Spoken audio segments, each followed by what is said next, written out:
gusto saludarlo. ¿Cómo le va? Buenas tardes, querido Jorge. Un gran saludo a todo el panel y audiencia de I-99, la orden. Igualmente, no soy un espejismo por si acaso, Osvaldo. Me cambié hace pocos días de emisora, de casa. Mejor dicho, he vuelto a casa. Y eso es lo importante.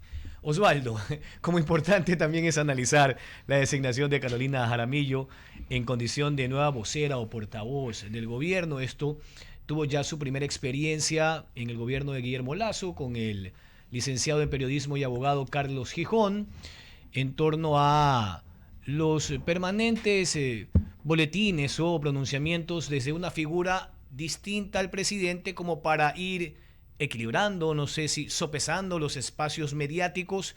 ¿Va a cumplir esa función Carolina Jaramillo, Osvaldo? ¿Es esto lo que necesitaba el presidente? Porque en la transición de las anticipadas no existió aquello. Bueno, reiterando el saludo a la audiencia, primero me parece que ella debe tener claro dos cosas. Eh, la técnica, porque entiendo que es periodista, tiene formación en temas de comunicación política, de gobierno, etcétera. Me parece que era un analista interesante.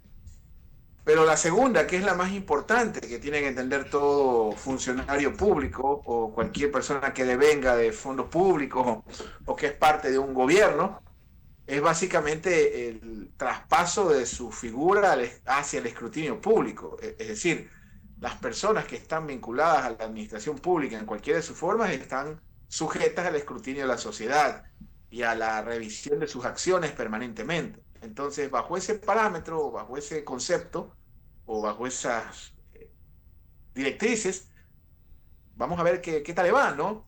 Claro, yo percibía una posición bastante ácida en el análisis, casi yo diría de oposición.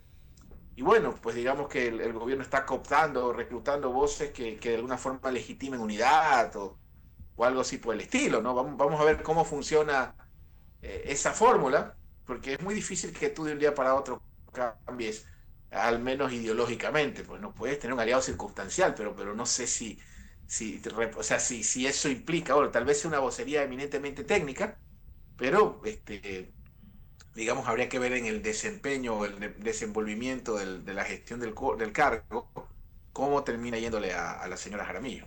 Ahora, este estilo de la portavoz o de la vocería, que en el Ecuador casi no hay mucho antecedente, en derecho dicen jurisprudencia, porque a nivel local, por allí en la alcaldía de Cintia Viteri también hubo una vocería corta, ¿no? Con el periodista César Velastegui. Pero pregunto yo, Osvaldo, ¿cuándo necesita el mandatario o el dignatario de elección popular una vocería cuando se entiende que la voz cantante tiene que ser el hombre que está administrando el Estado, el país?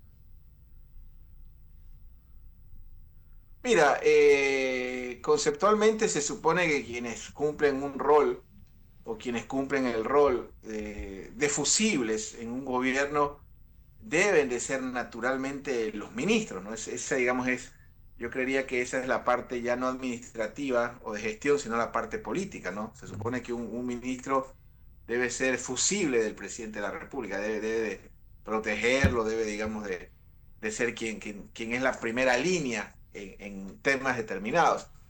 Segundo, también hay que pensar un poco en el momento, ¿no? Y en el personaje. Novoa es un tipo que naturalmente no habla mucho. No es su estilo hablar mucho, no es, digamos, un Bucarán, un Borja, un Correa. Es un tipo que habla poco. Entonces, yo creo que la vocería le cae bien ahí. El tema sería si cómo se logra sintonizar esa vocería no solo con los periodistas. Lo que pasa es que este gobierno tiene una relación, digamos, especial con la prensa. Recordemos que ante la ausencia en el proceso que acabamos de vivir, que es el correísmo, y que creo que se mantiene vigente ahora como oposición, la prensa ante la ausencia de un contendor fuerte terminó siendo y no estoy hablando mal o bien, sino escribiendo, un factor político más que un actor político. Entonces la prensa ha sido un gran aliado, digamos, o cierto sector de la prensa, del gobierno, que de alguna forma han sido cooptados o están en sintonía con el gobierno nacional. Entonces, yo no sé cómo va a sobrevivir este matrimonio. Yo no puedo reducirlo, no, es que pauta, que no sé qué, no.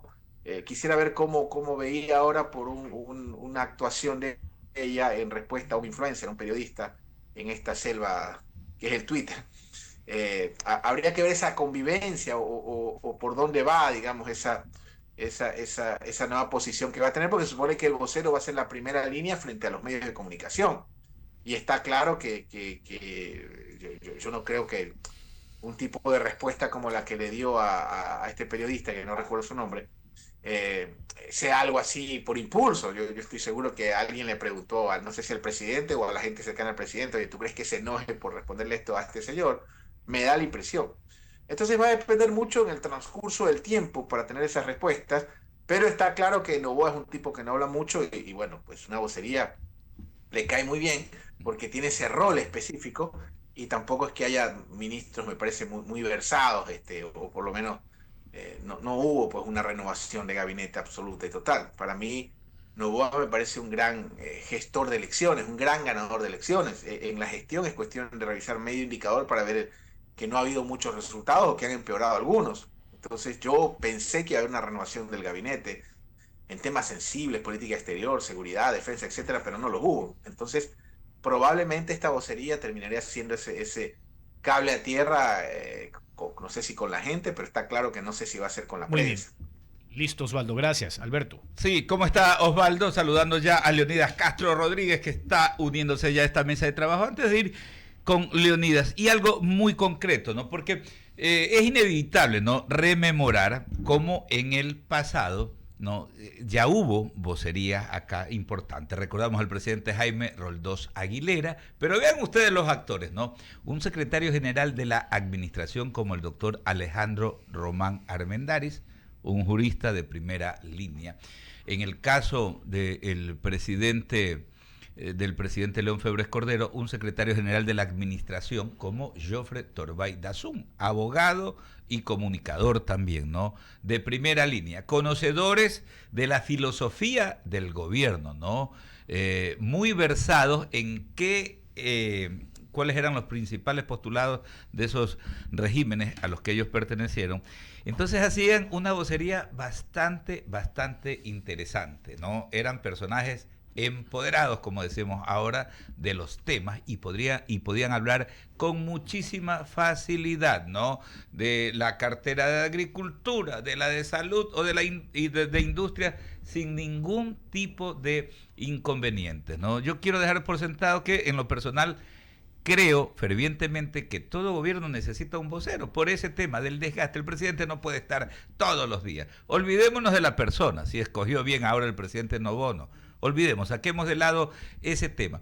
A lo que quería ir es al hecho de que hubo ya una costumbre acá, que era el secretario general de la administración. No era el secretario de comunicación, ojo, que ha tenido su rol y su papel. Era el secretario general de la administración quien hacía ese tipo de vocería. Y en los casos que estoy enumerando, que podemos sumar otros también con el presidente Rodrigo Borja, hubo experiencias bastante interesantes, estimado Osvaldo. Sí, al final no hemos inventado nada acá en el Ecuador, esa figura existe, siempre hay un vocero de gobierno. Podríamos recordar que Jaime Amerval lo hizo con Lucio Gutiérrez, Carlos Vera lo hizo con Sixto Durán, sí, claro, Freddy Heller, si no recuerdo, lo hizo durante la etapa de la guerra. Entonces siempre, o sea, la figura existe, habría que ver el desenvolvimiento en el ejercicio de esta figura de parte de la persona, o sea, o por último, vamos más allá de la persona, Uh-huh. de cómo se institucionaliza esta figura en este momento que el Ecuador vive. Está claro que el Ecuador vive su crisis de inseguridad más grande de su historia moderna. Yo creería inclusive que su crisis educativa más grande, también las cifras de deserción escolar son pero espeluznantes. Lo de Guayaquil es una locura. Al principio no, es que la guerra es entre ellos, luego no, solo en los barrios periféricos, ahora ya no son los negocios, son las clases, los barrios, en este momento en Samanes, en Urdesa, se están vacunando casa por casa. Yo creo que después sigue San Borondón. Entonces, el Ecuador está, si no hay un, digamos, un punto de inflexión para mí, camino a la desintegración. O sea, esto va a terminar con una consulta popular donde nos van a preguntar si queremos ser peruanos o colombianos. Entonces, en ese escenario, esta figura es interesante. Habría que ver, y obviamente es especular, porque yo no soy parte del gobierno, ni estoy cerca, más allá de lo que ustedes se pueden informar por la prensa o por sus acciones. Habría que ver cómo funciona esta figura, si se institucionaliza y termina canalizando las respuestas que en teoría esa es la idea, lo que usted lo dijo, yo lo dije de otra forma, más que de fusible, de poder procesar o de poder aterrizar, o esta palabra que le encanta a nuestros hermanos serranos, de socializar, digamos, de socializarlo con la gente. Correcto. O sea, lo que estamos viendo es algo... yo no recuerdo, bueno, probablemente... Sí, no es una crisis situación, una situación bastante compleja, pero de la cual vamos a salir adelante los ecuatorianos que justamente queremos salir adelante definitivamente. Permítame, Leonidas Castro, continúa. Gracias, Miguel Alberto. ¿Cómo está? Buenas tardes. Osvaldo, un poco lo que fue las primeras horas realmente de trabajo de esta vocería, vimos que hubo algunos roces incluso hasta con un periodista X, con la vocera, en sus redes sociales a propósito de alguna antipatía o diferencias que tenían del pasado y que la trajeron acá a colación por un panel aparentemente en donde se la cuestionaba su pasado. Y ese pasado que tiene la vocera del gobierno puede ser un estigma o una marca que podría de pronto debilitar esa imagen que quiere proyectar el gobierno del presidente Daniel Noboa. Mire, hace no mucho, en una reunión, una persona cercana, recuerdo, de la Revolución Ciudadana, pero era una reunión social, no era una reunión política, ¿no? Él decía, o ella, claro, hacía una crítica muy fuerte al alcalde Aquiles Álvarez por supuestamente ser la alcaldía, el equipo B de Nebot en el ejercicio municipal, o que había muchos sociocristianos, etc. Entonces yo le respondía, es muy difícil en Guayaquil, si has estado vinculado a cualquier tema del sector público, o peor municipal, no haber estado cercano en algún momento al Partido Social Cristiano. Yo no creo que eso sea un delirio, un delito, mucho menos a nivel nacional, con una fuerza que desde mi punto de vista sigue presente y vigente, que es el correísmo. Lo que hay ahorita es una mayoría armada coyunturalmente, pero sigue siendo la fuerza política a nivel parlamentario, ganó en las últimas elecciones las alcaldías más fuertes. Entonces, esto de hacer una depuración de correístas, primero me parece gracioso. La verdad que, porque es imposible, o sea, es imposible que tú quieras manejar el sector público, olvídate del partido, sin personas que tengan experiencia pública, para empezar. Y si hay algo que reconocerle al correísmo, me parece que tenía los cuadros como para ejercer determinados espacios en la opinión pública, en la gestión pública. Así que yo no lo veo tanto por si tiene un pasado, esto es más o menos como cuando te casas, pues no puede estar, la pareja no puede estar haciéndose cuestionarios del pasado, ¿no? Hay que ver para adelante. Entonces, para mí, lo clave aquí va a ser cómo se sustenta el tema, porque tú puedes poner al mejor vocero de gobierno que puedas tener, pero siempre tú puedes tener un gobierno que comunica mal, pero que se sustenta en la gestión, pero no un gobierno con mala gestión que puede superarlo por buena comunicación. Entonces va a depender mucho también de los resultados de la gestión del presidente Noboa. Le voy a poner un ejemplo. Ahorita es un chiste. Veamos esas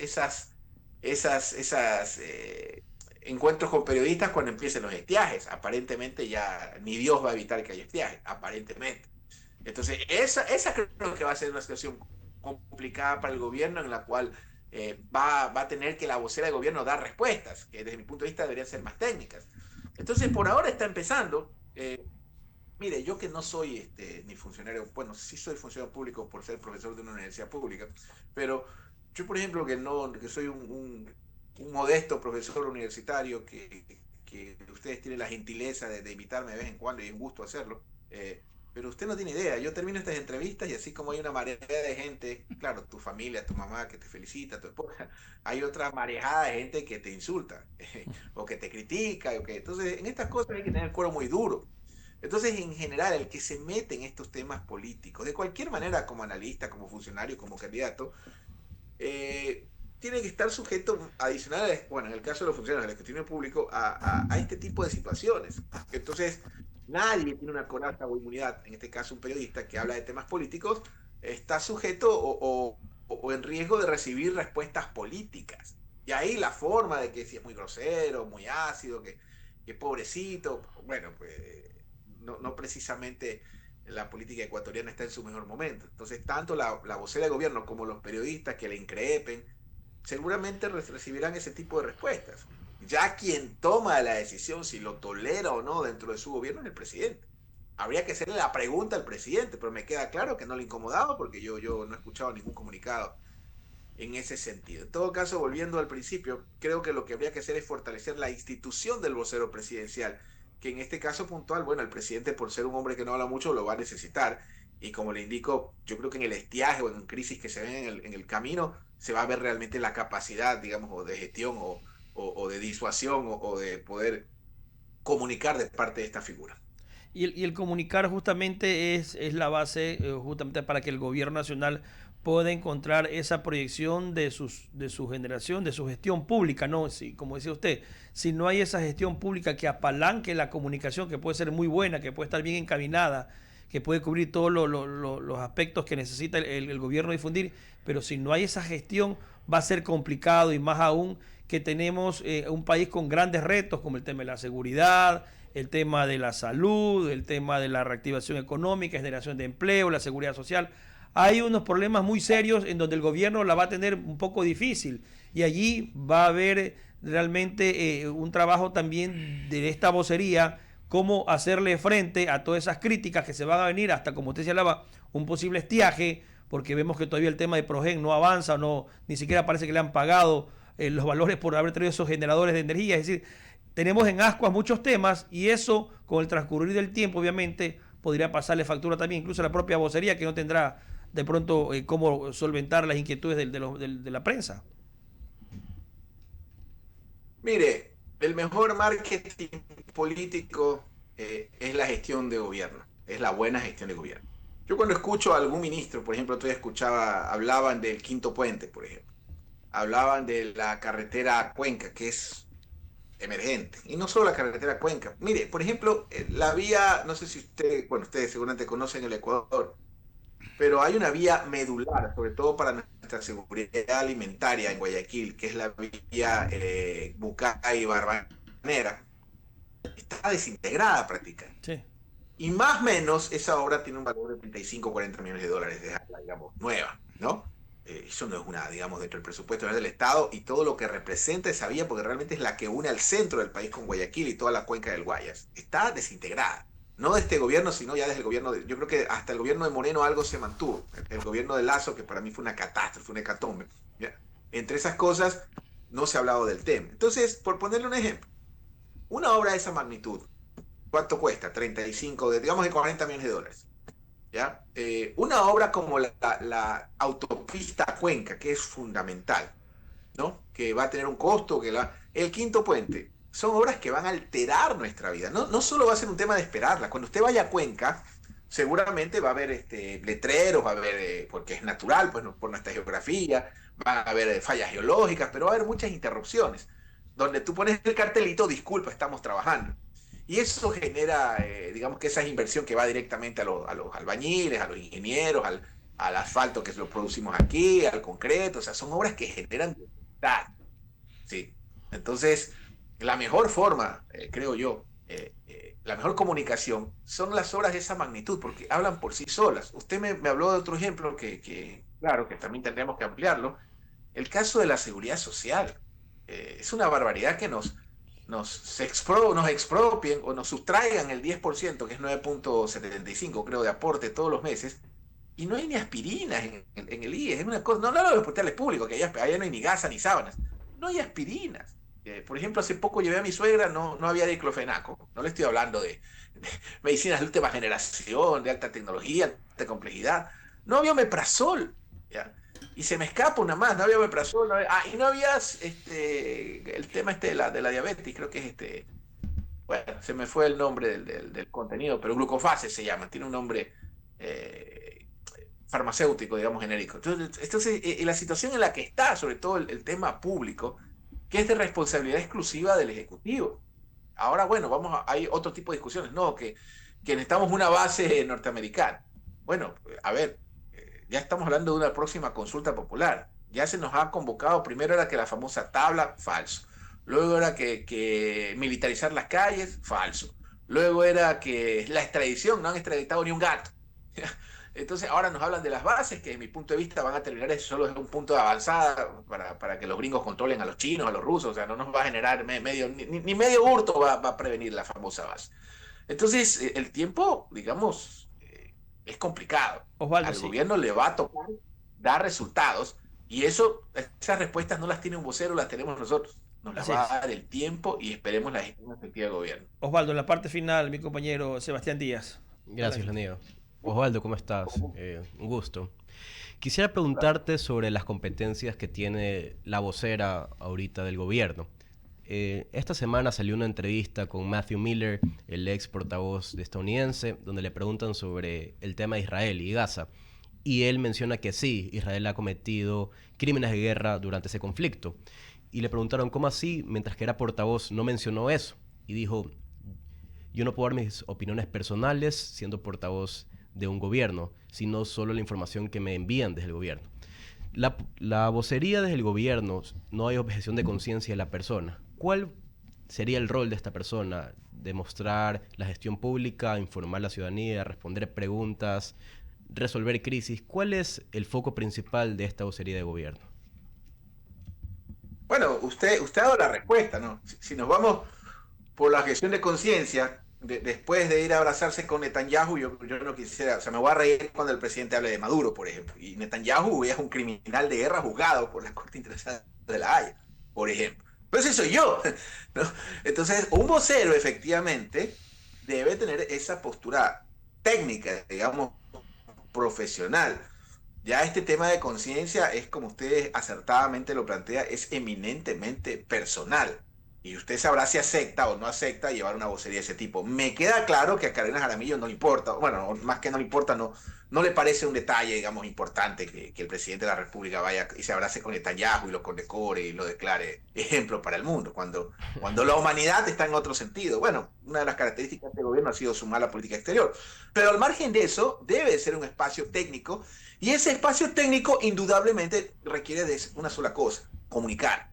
No es para ser candidato, no creo que sea para hacerse plataforma, sino para viabilizar la comunicación del gobierno de una manera más ágil y de alguna forma, y aquí hay que ser técnicos, repito, el rol de los colaboradores de un presidente es ser sus fusibles, ¿ya? Esta palabra agenda propia, que me parece interesante, tiene mucha valía. No puedes ir tú con aspiraciones personales por encima de la estabilidad de un poder, porque cuando usted está en crisis en un gobierno, y somos países que la crisis es nuestra característica permanente, cuando hay una crisis en el gobierno, no está en juego la imagen. Ese es el error que cometen siempre los periodistas, los politólogos, los consultores, cuando hay una crisis en un gobierno. La imagen hay que ponerlo más guapo, hay que poner más spots. No. Cuando tú estás en una crisis, lo que está en riesgo no es tu imagen, sino la permanencia en el cargo, la permanencia en el poder, la estabilidad. Cuando tú estás en crisis, lo primero que tienes que hacer es alejarte de la amenaza de salir del cargo, ¿sí? Es decir, que se sostenga o se mantenga la gobernabilidad. Y en este caso, el plan de un vocero debe ser proteger siempre por encima de todo la gobernabilidad, y quien se sienta en ese cargo lo acepta, creo que sí, por encima de lo de Netanyahu, que fue un ejemplo personalísimo por ese caso, sí. ¿Ya? Supongo que lo vio. Ahí su labor es eminentemente técnica. Y le digo de corazón, al margen de las críticas que podemos hacer en democracia todavía en este país, ojalá empiece la obra pública, ojalá haya resultados con la seguridad, ojalá se acabe la deserción escolar. De eso no hablamos, es terrorífico. En Ecuador ya, la UNESCO ya cuando habla de analfabetismo otra vez en el siglo XXI no habla de África, habla de Ecuador. Sí. ¿No? Tenemos la tasa de deserción escolar más alta probablemente del mundo, y se concentra en la zona 8, o sea, donde nosotros estamos, ¿no? Estamos viendo que ya están volando bombas en los barrios. Entonces es complicada la situación. Sí. Ojalá el gobierno pueda salir adelante, y ojalá la vocera presidencial o el vocero o la institución sea un canal más para comunicar las soluciones que le debe el presidente al país. Sí, así es, querido Osvaldo. Es muy importante este rol que puede jugar la vocera, y como usted mencionaba, el gobierno estrechando manos con un criminal de guerra. y que compartimos enemigos con él. Pero bueno, eso ya es tema de política internacional. Quisiera la palabra, querido Alberto, para ya concluir la entrevista. Agradecerle nomás al consultor Osvaldo Moreno. Gracias por este tiempo. Abrazo inmenso. La gratitud de siempre. No, la verdad que como siempre mi agradecimiento público a Eduardo Mendoza, a todos ustedes. Y para mí es un honor, les ruego me disculpen, no pude asistir personalmente porque en una hora tengo que empezar a dar clases. Tranquilo, un abrazo, hasta luego. Lo entendemos, siempre es válido. Abrazo inmenso. Son las 18 horas en punto, momento propicio para saludar a Wendy Quiroz.